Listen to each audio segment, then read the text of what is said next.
Tanyo. Lempengnya.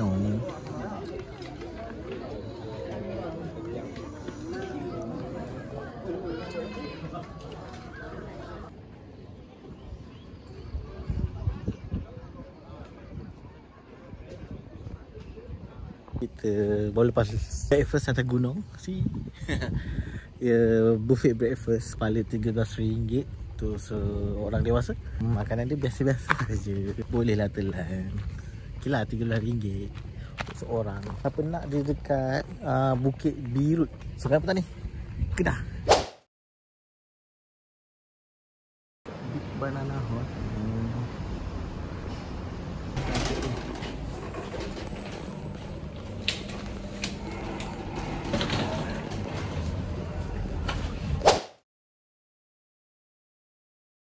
Sini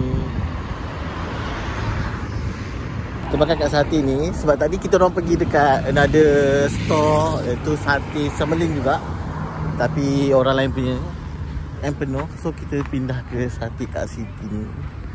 Sama je dia kata pengasas sate Semeling, kita rasa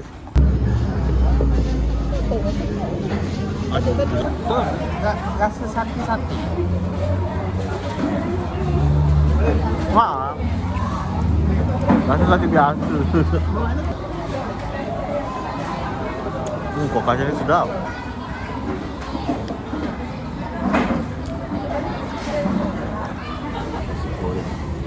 Air water tak apa. Nasi empik. Nasi goreng sedap. Sedap. Tak ajar nasi goreng ni sedap. Sedap. Okay, this approved. Sedap ni.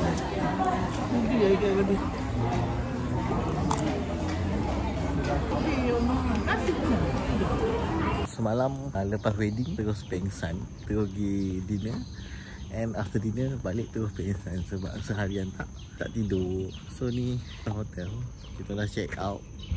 So kita nak pergi satu tempat dekat Kedah.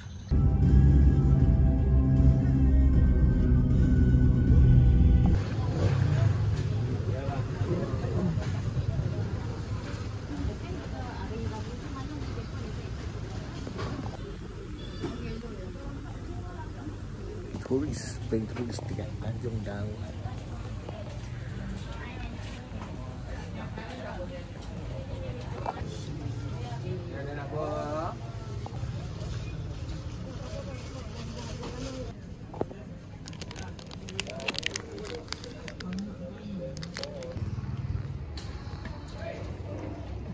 Sesi shopping macam orang tu beli kemasin semua-semua.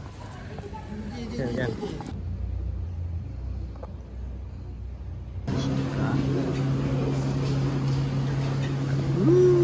Apa soalnya?